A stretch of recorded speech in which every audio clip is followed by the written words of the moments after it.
jalan hidup yang sudah diatur dan ditentukan oleh Allah Subhanahu wa taala. Karena kenapa saya bilang seperti itu? Karena jujur aja awal saya jadi anggota dewan di Kabupaten Pandeglang, bukan saya yang mau nyalon ini mau ini pengen jadi anggota dewan, sama sekali enggak.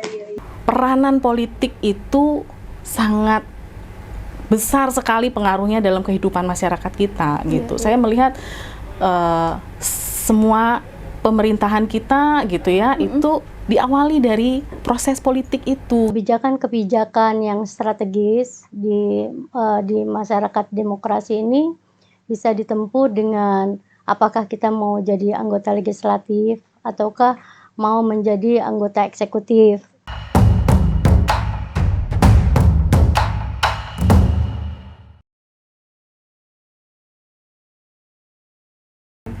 Perempuan sering dimarginalkan, sering dianggap lemah, sering dianggap tidak mampu untuk melakukan berbagai hal.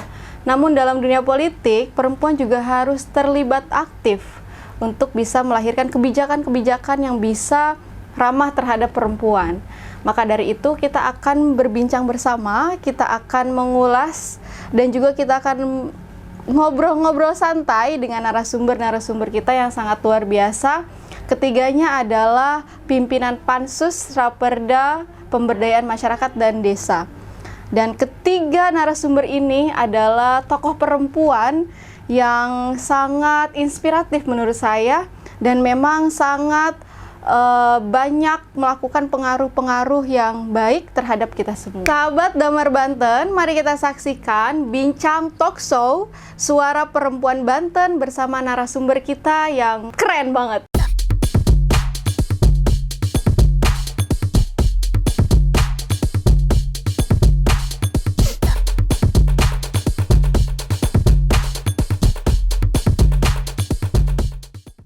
Assalamualaikum warahmatullahi wabarakatuh. Kita bertemu di acara Bincang Talk Show Damar Banten. Di sini sudah ada narasumber yang sangat luar biasa. Saya sapa dulu dari pimpinan Pansus terlebih dahulu ini. Ibu, ya ketuanya, Ibu Hajah Ida Hamidah. Beliau ini dari fraksi Partai Persatuan Pembangunan P3, luar biasa. Lalu di sini ada Ibu Mareta. Ibu Mareta. Ibu Mareta sebagai sekretaris wakil Pansus. Ya, wakil ketua Pansus ini. Ya. Ibu Mareta dari fraksi Partai Solidaritas Indonesia. Luar biasa, PSI ya Bu ya. Ya. PSI ini kan masih baru sebenarnya Bu ya. Tapi sudah dapat ada perwakilan. Luar biasa, sudah melejit gitu ya Bu ya. Amin. Amin. Lalu di sini juga ada narasumber kita Ibu Encap Sofia dari fraksi Partai Gerindra. Baik teman-teman, di sini sudah ada 3 narasumber yang luar biasa dan kebetulan pada hari ini ketiganya ini menjadi menjadi pimpinan Pansus Raperda tentang pemberdayaan masyarakat dan desa. Ada ketuanya, ada wakil ketua, lalu ada sekretaris Pansusnya. Kita di sini berbincang santai aja ya Bu ya. Iya, sebelumnya saya ucapkan terima kasih Bu. Senang sekali bertemu dengan ibu-ibu yang sangat luar biasa.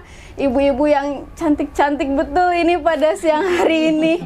Walaupun di tengah kesibukan yang sangat padat. Karena memang Dewan itu padat sekali ya Bu ya. Sangat padat Bu ya. Tidak ada libur. Pokoknya semua ada agenda penuh Bu ya. Tapi alhamdulillah kita 7 hari masih dalam seminggu ya. 7 hari dalam seminggu. Pokoknya nggak ada liburnya pokoknya. Full. Semoga kita sehat-sehat terus. Amin. Ya Bu ya. Amin. Sebelum kita ke pembahasan mengenai perempuan politik lalu juga Perda, saya pengen kenalan dan teman-teman juga pasti pengen mengenal lebih dalam gitu. Boleh pertama kali dari Ibu Hajah Ida perkenalan dulu dari latar belakangnya sehingga menjadi dewan saat ini. Perjalanannya seperti apa Bu?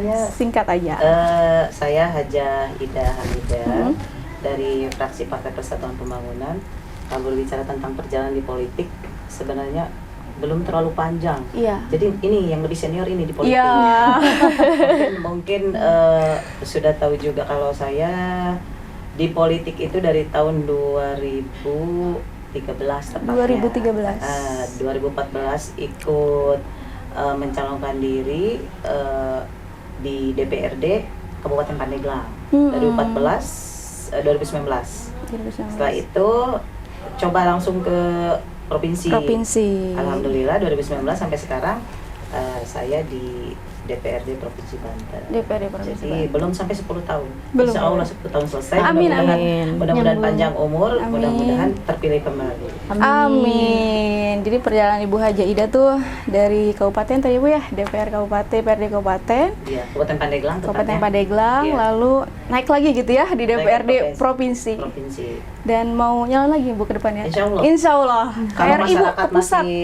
masih menghendaki saya, Iya. masih mau memilih saya, insya Allah saya maju lagi. Insya Allah. Tapi tetap di provinsi. Tetap di provinsi. Iya, tetap di provinsi. Nyaman di provinsi Bu ya? Seru? Alhamdulillah. Alhamdulillah. Lebih banyak sukanya ya, meskipun kerja tiap hari Iya. seperti nggak ada liburnya, tapi dinikmati aja. Dinikmati aja. Dinikmati, alhamdulillah. Yang penting sehat terus. Kalau dinikmati sehat. Iya. Kalau Amin. kerja tuh dengan terpaksa, Nah, benar.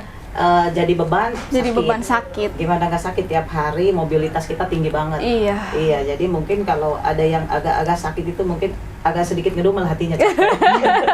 Kalau saya dinas sekalian dianggap udahlah dinas Iya. plus main. Plus main. Jadi Oke. biar fresh terus Iya. gitu. Jadi kita melaksanakan tugas tetap Senang gitu Bu ya. tetap melaksanakan tugas, Mm-mm. tapi senang dengan senang hati. Gitu. Jadi berjalan happy. Iya, alhamdulillah sehat terus. Alhamdulillah. Jadi kuncinya itu ya Bu ya.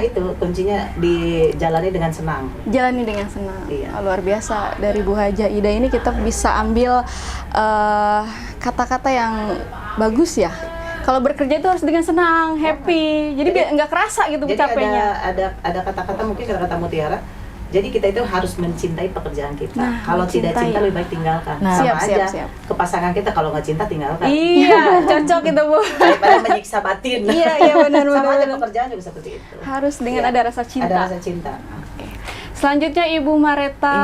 Iya. Ibu Mareta, gimana sih, boleh diceritakan perjalanan Ibu hingga akhirnya menjadi DPRD? Karena memang kan Ibu kan latar belakangnya psikolog ya Bu ya? Iya, Kalau nggak salah iya. psikolog. Boleh Bu Oke. diceritakan? Baik, terima kasih. Host kita rupanya sudah mempersiapkan data gitu ya. Kesempatannya, nama saya Mareta Dian Artanti, saya sebagai anggota DPRD Provinsi Banten, Banten. dari Partai Solidaritas Indonesia dari Dapil Tangerang Selatan. Iya. Dan kebetulan memang ini adalah kesempatan saya yang pertama kali sebagai anggota DPRD dan masuk ke dunia politik. Jadi sejak ada partai baru dan kemudian saya tertarik untuk masuk ke dunia politik dan ternyata Tuhan memberikan kepercayaan dan juga dari masyarakat juga ternyata memberikan suaranya buat saya. Ya tentu ini harus dijalankan dengan amanah gitu ya Mbak ya. Jadi tadi yang Mbak sampaikan bahwa saya sebelumnya memang sampai saat ini masih memiliki nama belakang sebagai psikolog gitu ya. Karena memang latar belakang pendidikan saya sekolah dari sarjana psikologi sampai ke ambil sekolah profesi psikolog. Itu memang sudah menjadi passion saya. Karena di psikolog itu kan kita seneng ya. Iya. Bergaul dengan banyak orang, mendengarkan unek-unek orang gitu ya, permasalahan orang lain, dan kita menjadi tempat yang tepat untuk bisa menjadi orang lain itu merasa ringan gitu ya, dengan beban yang sudah diterima gitu ya. Iya. Jadi tempat Masalah curhat ya. masalah orang lain gitu ya. Boleh dengan senang hati. Nah, itu menjadi salah satu modal saya juga nih. Iya. Ternyata itu suatu kemampuan yang sangat dibutuhkan juga sebagai anggota DPRD, di mana kita juga mesti harus melayani masyarakat, harus banyak mendengarkan dan juga memfasilitasi ya bagaimana aspirasi-aspirasi tersebut bisa direalisasikan sesuai dengan harapan dari masyarakat. Jadi saya bersyukur sekali, ini kesempatan yang sangat baik dan saya tidak akan sia-siakan kesempatan yang sudah diberikan kepada saya, dan dengan penuh tanggung jawab, apapun tugas yang kita terima itu harus dijalankan dengan ikhlas dan penuh tanggung jawab dan senang. Memang kalau memang kita sudah sesuai dengan passion kita, jadi beban itu sudah bukan menjadi masalah kita lagi gitu. Jadi itu sudah menjadi suatu kesenangan kalau kita bekerja melayani masyarakat seperti itu. Berarti Ibu Mareta ada apa ya? Ada bekal. Kalau psikolog kan berbicara tentang ilmu kejiwaan seseorang, begitu ya, Bu? Iya. Pemilih dia yang curhat semua ke dia. Nah. Kayaknya seneng nih curhat sama Bu Mareta. Ya udah, dari seneng itu Bu akhirnya milih lah Ibu Mareta.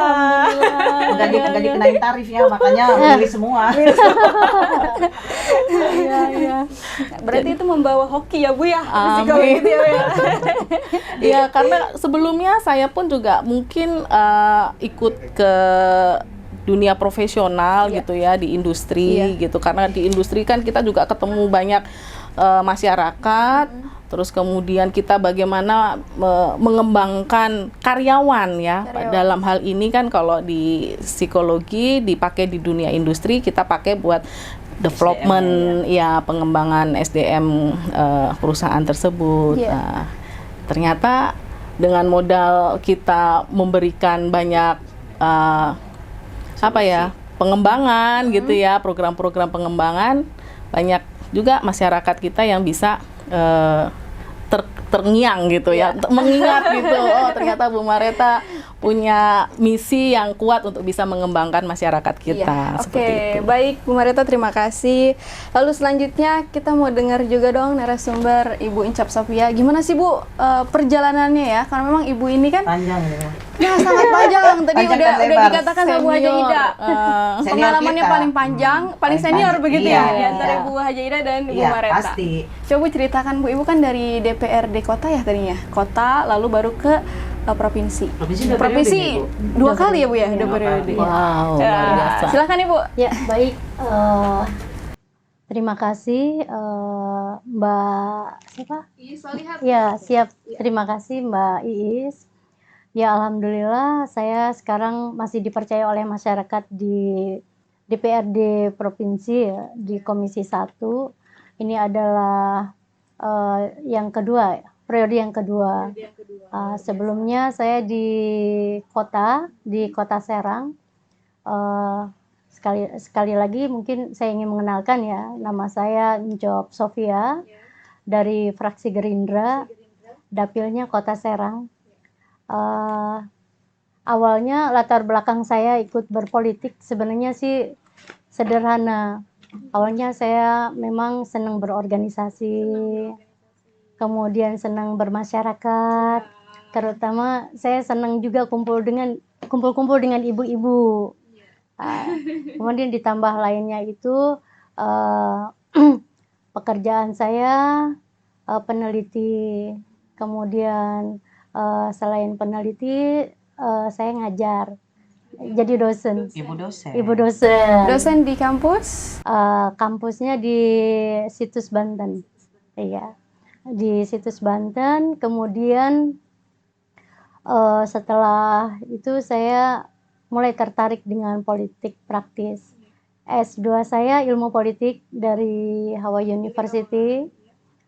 Dari situ juga saya banyak pelajaran bahwa sesungguhnya yang disebut dengan pusat dan pinggiran itu sebenarnya bagaimana bagaimana masyarakatnya mendefinisikan, membentuk gitu. Sehingga sehingga sebenarnya semua masyarakat itu berdaya dan punya potensi untuk diberdayakan.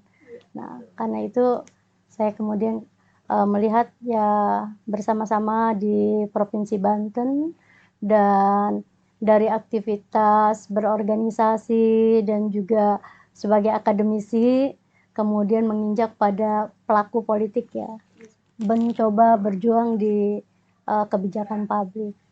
Ya, gitu. Jadi Bu Icop ada sebagai aktivis, senang berorganisasi begitu ya. Boleh disebutkan nggak Bu organisasinya apa aja sih gitu kan? Nggak kehitung. Representasi Saking aja ya. banyaknya. Representasi aja. Iya. Saya kader HMI, Oh HMI. sejak di organisasi. Mm-mm. Kemudian selain itu juga background saya NU, walaupun NU. saya tidak ikut formal organisasi NU, tapi saya banyak kumpul juga dengan teman-teman, dengan ibu-ibu ustazah. Kira-kira Iya. latar belakang saya S1-nya ustazah, Bu. Jadi SAG. dulunya iya SAG. Jadi S1 saya itu Usuluddin Dakwah. Usuluddin Dakwah. Udah jadi dakwah. Kemudian karena banyak bergaul dengan teman-teman perempuan, alhamdulillah saya mendapat kesempatan dari Ford Foundation disekolahkan. Sebenarnya tadinya mau sosiologi, tapi kemudian advisor saya mengharapkan saya di ilmu politik. Jadi gitu. saya melalui Ford Foundation sekolah di ilmu politik. Dan cocok Dan lah. kemudian kita mencoba mengaplikasikan ya Aplikasikan. menjadi Anggota Anggota anggota dewan. dewan Dewan. sebagai pejuang kebijakan. Amin. Luar biasa. Jadi S1-nya ada background ustazah begitu Bu ya.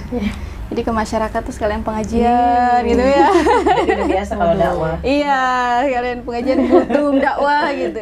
Dengan begitu banyak yang terhipnotis begitu. Makanya banyak yang milih. Banyak yang milih. Ini Bu Jajida juga banyak dengan teman-teman petani ya Bu ya. Itu semenjak komisi 2 kali ya. Iya. Waktu komisi 1 perusahaannya ke pemerintahan. Jadi Yang background masa lalu, Bun. masa lalu. Oh. Masih ada lah channel-channelnya. Waktu di kabupaten, iya kebetulan komisi 2 juga memang mitra kerjanya seperti itu, pertanian, Iya, rumpun hijau. Rumpun Kita hijau. biasa nyebutnya rumpun hijau. Rumpun hijau. Iya. Tapi pas pas di provinsi langsung masuk komisi 1 dengan senior saya. Siap. Urusan pemerintahan terus. Iya. Ada pertanyaan yang menarik ya menurut saya Bu. Kenapa sih ibu-ibu ini mau terjun di politik begitu? Karena kan seorang ibu kan sudah dilabeli sebagai ibu rumah tangga begitu kan, Iya. mengurus anak, mengurus suami gitu. Kenapa mesti repot-repot gitu ingin menjadi perempuan yang bisa berkontribusi untuk masyarakat? Boleh dijawab dari Ibu Mareta terlebih dahulu. Boleh, terima kasih. Jadi mengapa saya tertarik nih ya Iya. dari seorang yang awalnya istilahnya antipati lah ya. Iya, iya. Ngapain sih ngurusin politik, pusing gitu ya. pusing. Itu udah menjadi ini umum awam ya masyarakat iya. umum gitu seperti itu. Tapi dengan berkembangnya wawasan dan berkembangnya kedewasaan saya juga mungkin ya gitu ya, melihat peranan politik itu sangat besar sekali pengaruhnya dalam kehidupan masyarakat kita gitu. Saya melihat semua pemerintahan kita gitu ya itu diawali dari proses politik itu gitu. Sehingga kalau kita mau ada perubahan, maka kita harus terlibat di dalam proses politik itu gitu. Nah, kemudian saya melihat mulai dari awal lahiran gitu ya, mulai ada warga baru gitu ya, warga lahir, bayi lahir sampai dengan nanti dewasa, terus kemudian meninggal dunia, itu semua diatur dalam konteks politik. Sehingga ketika kita merasa punya kontribusi dalam dunia politik, maka betapa besarnya itu bisa mempengaruhi perubahan yang kita harapkan. Maka, ternyata nggak semudah apa yang bisa diomongin kan gitu. Nah, itu proses demokrasi itu mesti harus dijalani dengan segala penuh dinamikanya, lelahnya, dan juga secara mental, fisik dan materi dan segala semuanya itu memang itu proses yang harus dijalani, dan dengan ridho Tuhan ya, ridho Allah itu kita terpilih ini bukan semata-mata karena kehebatan kita, tetapi lagi-lagi karena memang Tuhan ada rencana dan maksud kita harus hadir di dunia politik ini, sehingga proses pencalekan itu dijalanin, dan nggak mudah, butuh juga support dari keluarga dan lingkungan sekitar.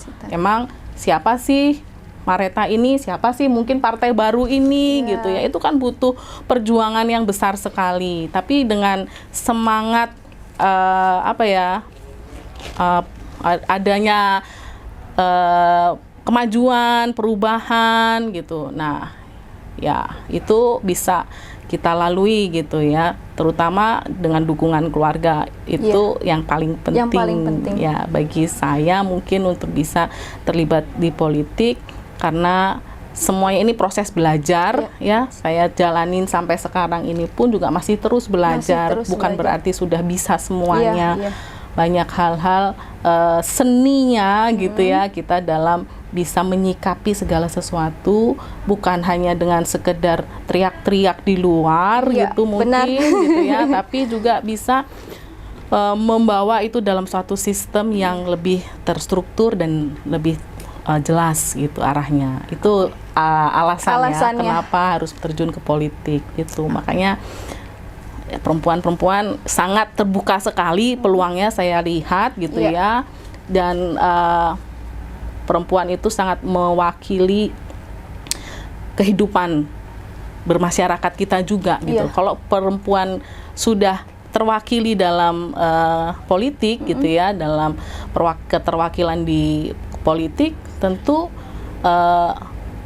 kebutuhan ataupun yang dirasakan oleh kaum perempuan ini akan bisa lebih terakomodir dan juga bisa lebih dinamikanya nggak hanya didominasi oleh satu gender aja gitu ya. Jadi Nah itu akan Bu, jadi lebih balance, karena nggak bisa laki-laki sendirian nggak bisa, perempuan sendirian juga nggak bisa, maka dua-duanya ini harus bisa berjalan bersama. Harus bisa berjalan bersama. Oke, tadi alasan mengapa Ibu Mareta ingin terlibat aktif gitu ya dalam politik. Tadi juga ada dukungan dari keluarga. Lalu tadi ada kata-kata yang bagus banget deh. Kita menang itu bukan hanya dari diri kita gitu, tapi itu ada campur tangan Tuhan begitu kira-kira ya. Ada campur tangan Tuhan sehingga kita berproses dalam mencapai suatu tujuan itu dilancarkan kalau misalnya sudah ada campur tangan Tuhan. Betul seperti itu. Lalu selanjutnya apa sih Bu? Masih sama pertanyaannya Bu. Alasannya buat Bu Hajah Ida Hamidah. Silakan Bu dijawab Bu. Alasannya Ibu tertarik gitu. Pertanyaan yang sama. Mungkin jawabannya agak sedikit berbeda, tapi intinya sama sih. Intinya sama. Kalau saya pribadi, kenapa saya tertarik menjadi anggota dewan? Kalau saya mungkin jawaban saya lebih ke jalan hidup yang sudah diatur dan ditentukan oleh Allah Subhanahu Wa Taala. Karena kenapa saya bilang seperti itu? Karena jujur aja awal saya jadi anggota dewan di Kabupaten Pandeglang, bukan saya yang mau nyalon ini mau ini pengen jadi anggota dewan, sama sekali enggak. Jadi berawal dari pengurus partai P3 di Pandeglang yang mengajak saya, yang mengajak saya untuk menjadi salah satu calon untuk kuota perempuan saat itu. Entah mereka tujuannya memang cuma ingin memenuhi kuota perempuan atau memang mereka memandang bahwa saya mungkin dari sisi pribadi bisa mendongkrak suara P3 di Kabupaten Pandeglang saat itu. Nah, ketika saya tentunya saat itu support dari keluarga juga, ikut langsung. Saat itu saya nggak bisa ngebayangin loh, serius nggak bisa ngebayangin bakal jadi anggota dewan ngapain segala macam, karena saya benar-benar sebelumnya bukan aktivis, saya juga tidak berorganisasi gitu, saya bisnis gitu, jadi nggak berurusan dengan organisasi apapun itu gitu saat itu. Jadi ketika ternyata Allah mentakdirkan saya menjadi anggota dewan dengan alhamdulillah memang bisa mendongkrak suara di P3 di Kabupaten Pandeglang yang saat itu satu kursi 2000 berapa tuh ya, yang berakhir 2014, satu kursi sebelumnya, saya kan periode 2014-2019, satu kursi pas saya mencalonkan ikut di P3 dapat 2 kursi. Dapat 2 kursi. Luar biasa. Di dapil satu. Nah, tentunya betul kata Bu Mareta, itu semata-mata bukan karena pribadi saya, tentunya dengan usaha keras. Ketika kita sudah mulai terjun mau nyalon, akhirnya kita punya target, harus menang dong, ya kan? Iya, Harus iya. menang dong. Nah, ada target harus menang, akhirnya dengan segala upaya kita berusaha melakukan yang terbaik. Iya. Terutama pendekatan ke masyarakat. Banyak faktor kan, banyak faktor untuk menjadi anggota dewan. Iya. Faktor satu apa Bu? Elektabilitas. Elektabilitas. Ada nama baik. Terus apa Bu? Kemampuan. Ya kan, kemampuan berkomunikasi terutama. Skill ya, Bu. Ya, mengambil hati masyarakat. Iya. Ya, misal kita mau dipilih masyarakat tapi kita sendiri sombong, Ya. bilang tuh mana masyarakat mau suka, Iya, ya iya, kan? iya. Yang ketiga, ya itu ya Bu ya, modal itu beberapa faktor lah yang mendukung untuk kita menjadi anggota dewan. Tentunya satu yang tidak bisa dilupakan adalah jalan hidup, takdir. Ya, apapun yang udah kita upayakan, kalau takdirnya tidak di situ, ya nggak akan jadi. Iya. Banyak kok yang banyak duit, nggak Betul. jadi juga. Betul. Faktor apa, kurang apa gitu kan? Iya, Ya mungkin memang jalan hidupnya nggak di situ. Jadi mungkin itu kalau saya sih awalnya nggak pernah tertarik di dunia politik gitu, dan tidak mengenal, saya di bisnis saya. Tapi karena ya jalan hidupnya, akhirnya setelah jadi di kabupaten bisa menikmati, bertanggung jawab, amanah, lanjut ke provinsi. Dan jadi lagi alhamdulillah. Alhamdulillah. Gitu, Mbak. Iya. Menarik ya kalau Bu Haja Ida tadi. Jadi awalnya tidak terpikirkan gitu ya untuk menjadi anggota dewan, karena memang backgroundnya kan bisnis. Iya. Ya namanya bisnis kan ya kita fokus aja gitu kan. Iya. Gimana keuntungan begitu kan, income segala macem. Terus tiba-tiba karena memang jalan hidupnya sudah ditakdirkan menjadi anggota dewan, lalu jadilah dan akhirnya menikmati gitu kan. Dinikmati. Luar biasa. Selanjutnya Ibu Encop dengan pertanyaan yang sama, Bu. Kenapa sih Bu tertarik gitu, Bu? Iya, Apa jawabannya berbeda gitu kan? Dari tadi mikir ya, kenapa saya tertarik? Akhirnya jadi Bisa kan dari pengaruh siapa kan gitu ya. Iya. Sebenarnya kan kalau politik secara teori kan, politik secara teori saya harus memang mengajarkan karena dosen ceritanya kan. Tapi politik sebagai praksis ya, sebagai pelaku politik, memang saya dulunya itu tidak suka partisan, dulunya tidak suka ya. Nggak main partai ya? Tidak, iya. Kemudian ada senior saya yang di Gerindra, kebetulan beliau juga sangat senior di Gerindra. Mengajak saya ke Gerindra, terus ada satu platform partai yang saya suka, pembelaan terhadap TKW. Saat itu tuh saya jatuh cintanya itu. Saya lihat, wah ini bagus juga nih, ada pembelaan terhadap tenaga kerja Indonesia. Pertama saya jatuh cinta dan kemudian menjadi partisan karena platform partai itu. Jadi kemudian saya mau jadi pengurus, kemudian sebenarnya saya di awal itu jadi bendahara di provinsi. Tetapi belum tahu politik yang real itu kayak apa gitu ya. Kemudian saya mencalonkannya jadi di kota Serang. Kemudian di kota Serang berbekal dari organisasi, kemudian berbekal dari pertemanan dengan ibu-ibu, mayoritasnya ibu-ibu, dengan masyarakat. Saya merasakan betul memang saya sepakat kebijakan-kebijakan yang strategis di masyarakat demokrasi ini bisa ditempuh dengan apakah kita mau jadi anggota legislatif ataukah mau menjadi anggota eksekutif atau menjadi masyarakat ya yang ini. Selama ini saya bersama-sama dengan masyarakat dan memang suaranya itu lebih terakomodir melalui perjuangan kebijakan publik. Jadi kalau zaman dulu kita pengen niat membantu orang, mungkin kita bisa membantu satu-satu. Tetapi melalui perjuangan kebijakan, tergantung pada levelnya. Kalau provinsi, maka apa yang kita perjuangkan itu efeknya pada seluruh provinsi masyarakat Banten.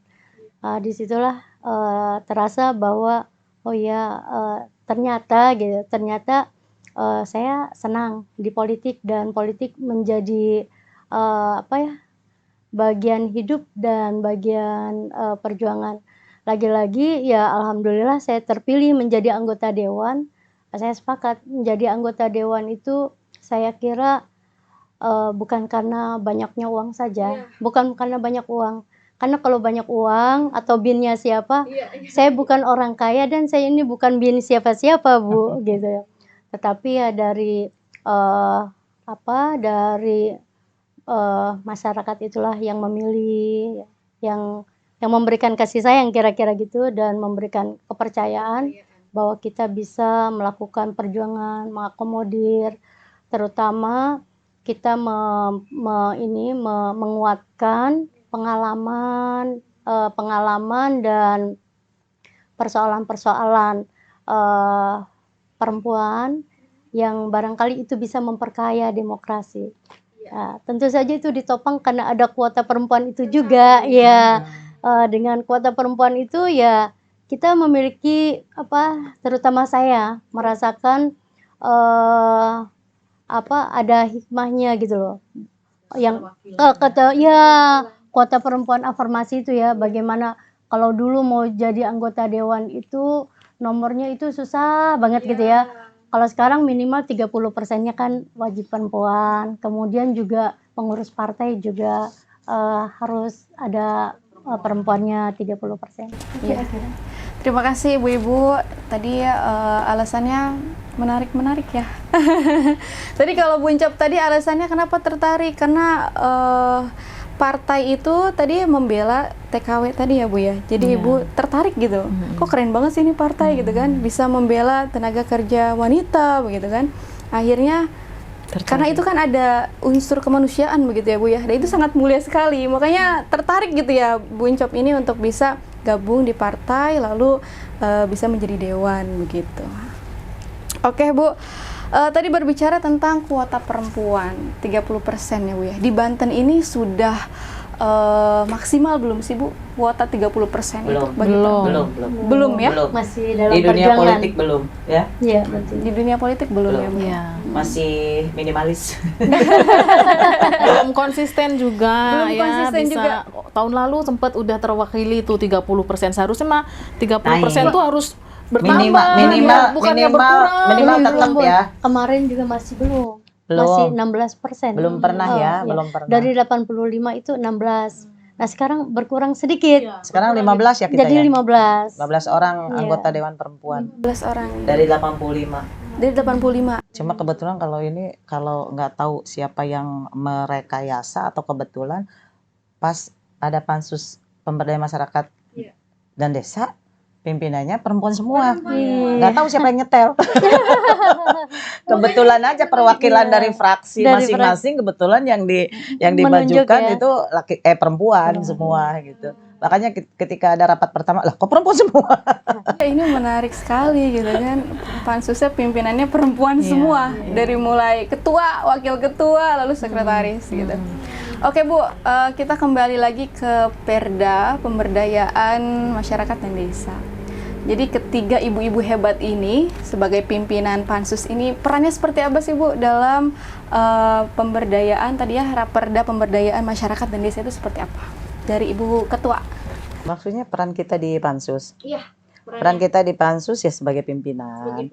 Sebagai pimpinan tentunya di setiap pembahasan rapat kerja ya kitalah yang mimpin rapatnya.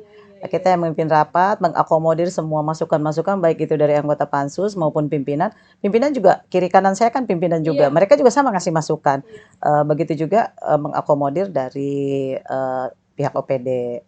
Nanti setelah selesai biasa selalu dinamis kalau setiap pembahasan ya. Jadi tugas kita sebagai pimpinan terakhir rapat kerja kita menyimpulkan dan menyimpulkan semua masukan yang ada untuk kemudian dikemas untuk jadi raperda seperti itu. Di setiap rapat pembahasan seperti itu. Kadang-kadang kalau ada yang berhalangan ya salah satu pasti yang mimpin, nggak harus selalu ketua. Enggak harus. Ibu sekretaris pernah juga mimpin. Ibu wakil juga pernah mimpin, nggak harus selalu saya. Kompak lah kita, gantian. Kadang-kadang pimpinan kan bertiga, ayo sekretaris lagi dong yang mimpin, wakil lagi dong yang mimpin. Gitu. Iya oke Bu. Berarti tadi Rapordanya berjalan dengan lancar ya Bu ya. Alhamdulillah. Alhamdulillah. Karena memang pimpinannya perempuan-perempuan semua, jadi ya aman gitu. Jadi tertib gitu kan. Oke Bu, keren-keren banget ya ibu-ibu ini. Di Raperda pemberdayaan masyarakat desa ini ada satu yang kerennya juga karena ada klausul SDGs ya masuk menjadi bagian dari Raperda dan mudah-mudahan bisa menjadi perda. Doain aja semoga perdanya cepat selesai pembahasannya, pleno, kemudian sampai diparipurnakan. Jadi tugas kita tuh berakhir setelah ini sampai ke tahap paripurna. Iya, ditandatangani gubernur ya. Iya, kita kawal terus ya Bu ya, perdanya ya. Amin. Karena memang di situ ada tadi kebijakan perempuan juga ada di situ ya Bu ya, masuk dalam perda ya. SDGs itu. Oke Bu, terakhir lah Bu ya, karena memang ibu-ibu ini sibuk banget ya. Iya. Mau ada acara lagi ya Bu ya? Iya. Mau ada acara lagi. Terakhir Bu, harapan ibu-ibu semua, harapan Ibu Mareta, harapan Ibu Hajah Ida, lalu harapan Ibu Encop, harapannya melalui perda ini bagaimana nih Bu nih? Kalau saya pribadi, saya dulu ya seiring dengan nafas dari pemberdayaan dari perda pemberdayaan masyarakat dan desa sendiri, ya harapannya tentunya meningkatkan pemberdayaan masyarakat baik kota maupun desa. Ya jadi meskipun judulnya pemberdayaan masyarakat dan desa, itu bukan berarti hanya untuk masyarakat desa, itu untuk semua masyarakat perkotaan juga. Ya. Kalau Ibu Mareta gimana Bu harapannya? Ya, harapannya dengan adanya perda ini nanti akan bisa dilaksanakan oleh dinas-dinas terkait untuk bisa memberikan program-program yang nyata terkait dengan pemberdayaan masyarakat dan desa. Jadi seluruh masyarakat yang baik dalam konteks masyarakat di Provinsi Banten itu bisa memiliki program yang jelas, terkoordinir baik antar desa, antar kota, kabupaten kota, ataupun dengan provinsi, ataupun dengan kota-kota yang lain, itu memiliki guidance yang jelas bagaimana nanti OPD ini yang akan menjalankan dan bisa diimplementasikan ke masyarakat dan dirasakan manfaat pemberdayaan itu. Dan dengan perda ini kita bisa memanfaatkan potensi-potensi SDM yang ada, baik secara SDM sumber daya manusianya ataupun sumber daya lokal yang ada di wilayah kita, sehingga lebih bisa dirasakanlah manfaatnya nanti ke seluruh masyarakat Banten. Elemen masyarakat ya Bu ya. Kalau Ibu Encop gimana Bu harapannya? Di dalam perda ini juga kan mengatur mulai dari perencanaan, kemudian bagaimana implementasinya, itu mengatur secara detail bagaimana masyarakat kota dan desa diberdayakan. Jadi bagaimana pemerintah, dunia usaha melakukan pemberdayaan pada masyarakat kota dan desa.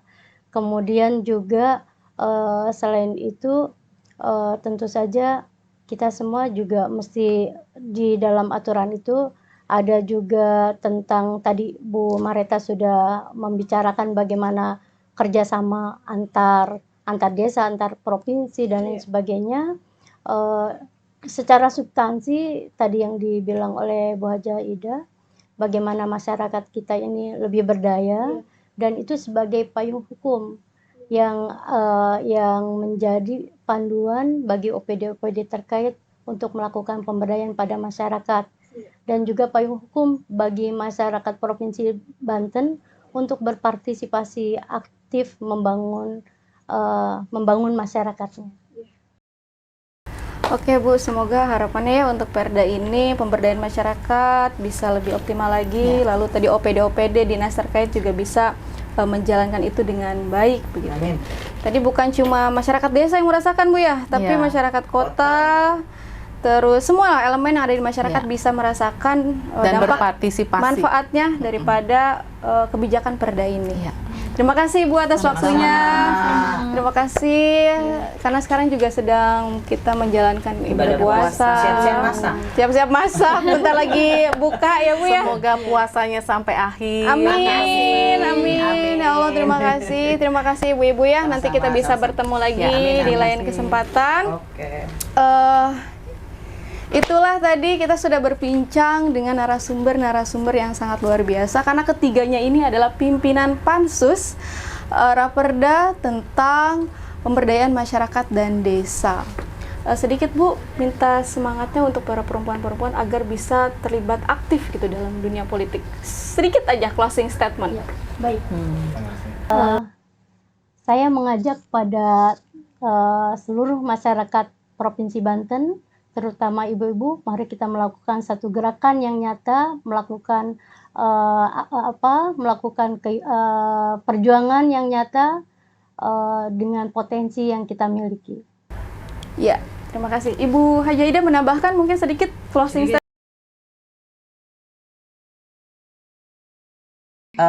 Buat perempuan Banten semuanya tetap semangat, berbuat baik terus, yang terbaik untuk diri sendiri, keluarga, dan lingkungan. Terima kasih. Oke, terima kasih. Ibu Mareta sedikit menambahkan. Iya, terima kasih kepada seluruh perempuan Banten. Tetap terus semangat dan kita akan terus bersinergi dengan segala pihak untuk bisa mewujudkan harapan-harapan masyarakat yang bisa lebih cerdas, perempuan Banten menjadi lebih cerdas, lebih maju, dan lebih berdaya lagi. Tetap semangat. Tetap semangat. Semangat. Semangat semuanya ya. Semangat. Semangatnya lagi puasa. Semangat. Oke Ibu, terima kasih. Itulah tadi perbincangan kita mengenai politik dan perempuan, lalu juga mengenai perda tentang pemberdayaan masyarakat dan desa. Dan semoga kedepannya akan banyak sekali perempuan-perempuan hebat yang bisa mengisi kursi politik, lalu kuota 30% itu bisa terpenuhi semuanya. Amin, terima kasih. Saya Yusolihat, undur diri. Jangan lupa like, comment, and subscribe di channel YouTube Damar Banten TV. Terima kasih. Wassalamualaikum warahmatullahi wabarakatuh.